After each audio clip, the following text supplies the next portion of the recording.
thank you so much for joining us. The topic is an interesting one. It's something that takes a slightly different look at what we're facing right now. It's titled Elephant in the Marketplace, which had been written by Mr. Harry Dahl all the way back in 1998. It goes on to look at the model of economic development and question whether that model itself has some flaws built into it, which leads to imperfect markets and then eventually corruption.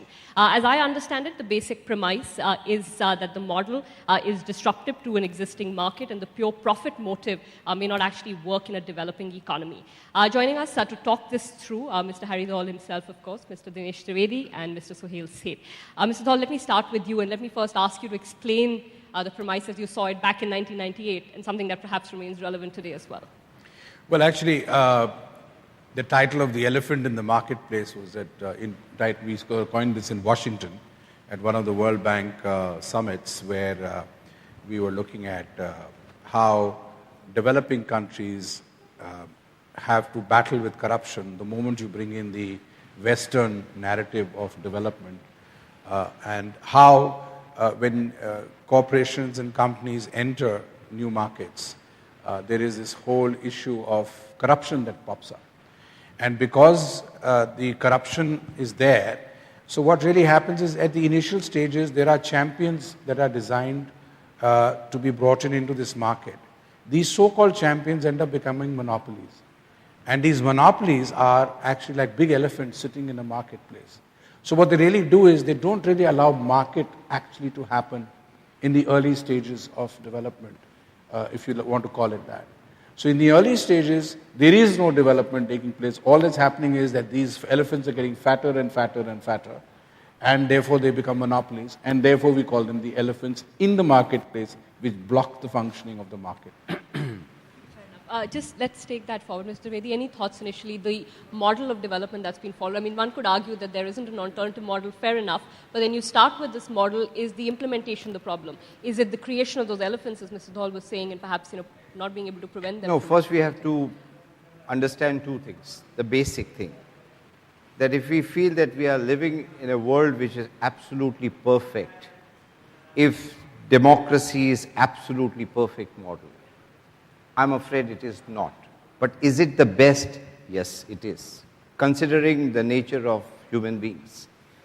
Now, if you do not allow India to get their energies flowing freely, and if you have controls and licenses and things like that, then we have seen the result.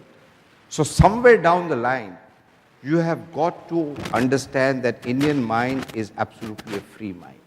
And we have seen in last few years, especially from 91, that when we really opened up, of course we created few monopolies, but there has been competition also. So whenever we talk about this big fat elephant concept, the elephant will not survive if he doesn't have fodder to eat. And that fodder really comes from expansion. Because elephant can only survive if there is market expansion. And expansion can only happen if there is competition. If we are going to limit things, then I'm afraid we are going to breed more corruption. I personally feel at the bottom of it is what? Is the rule of law.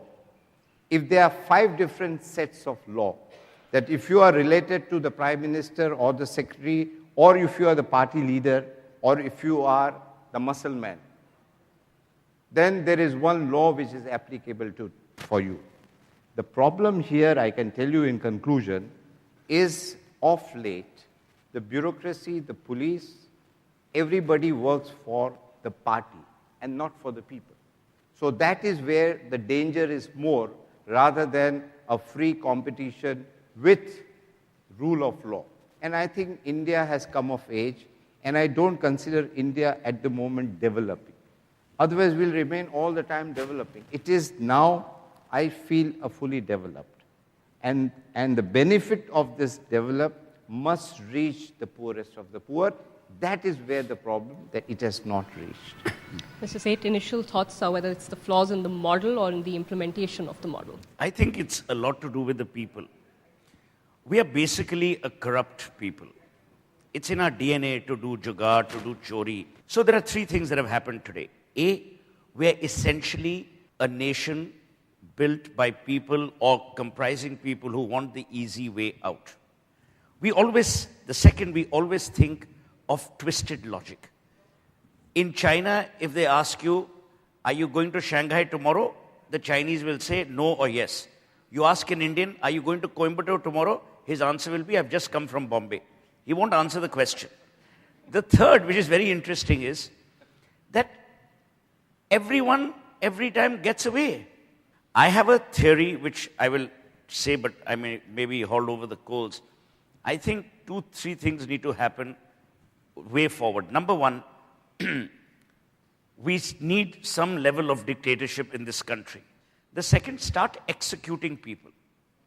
You know, we don't hang too many people for corporate criminality. Now, you might think it's radical, but trust me, it's the only way forward. Otherwise, you're only postponing the pain. And the third is start executing corrupt judges. But what do?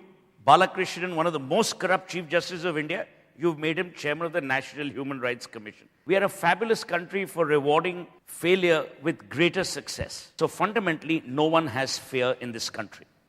No one has fear of the law. No one has fear of doing something wrong.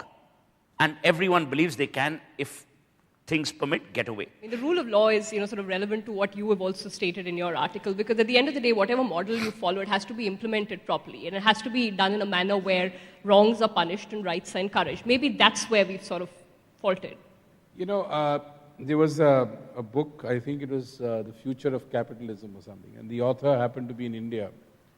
And I asked him a question. I said, what is your take on capitalism in the last 200 years?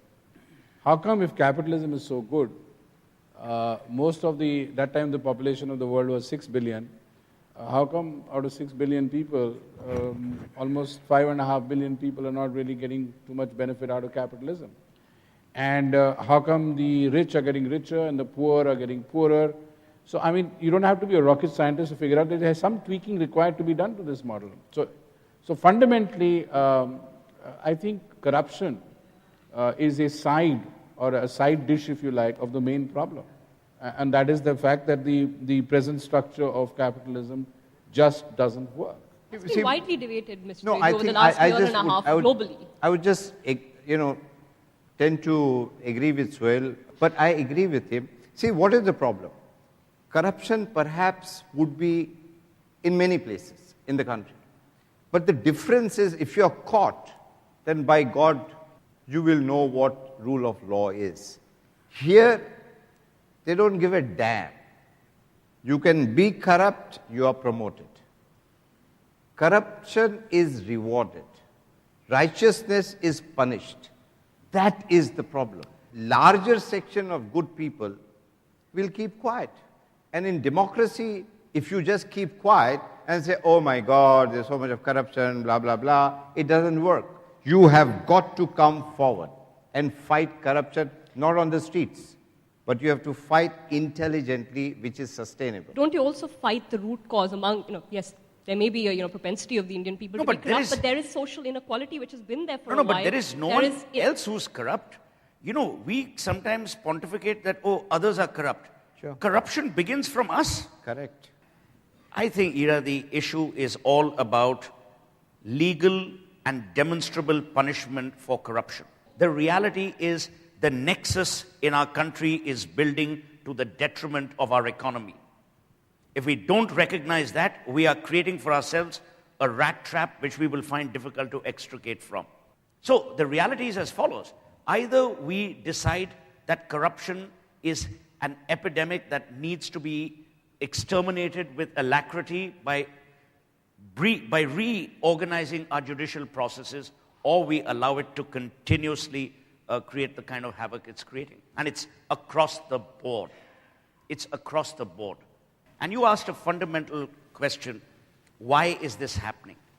It is happening because we as a people, and I will say this with grave danger to myself, we have stopped becoming truly nationalistic in our endeavors, some of us. We don't care for the country as much as we should. In the good old days, our parents, our grandparents were fiercely nationalistic, which meant you did the right thing, you had the courage to do it. And then you had a support system. Today, even that support system has vanished. Because as Dinesh rightly says, if you're good, you'll be hounded. You know, let's pause and see what went wrong and why. If you look at any study of societal evolution or economic progress, embedded within that evolution is the desire to, question, to break barriers of ethicality and value systems. It's embedded in that. Systems need to emerge stronger after every such blow is inflicted on them. That resilience India sadly lacks.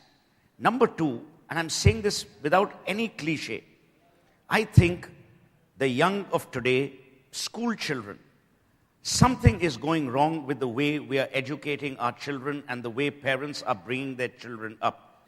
Societies have to be built around the concept of fear.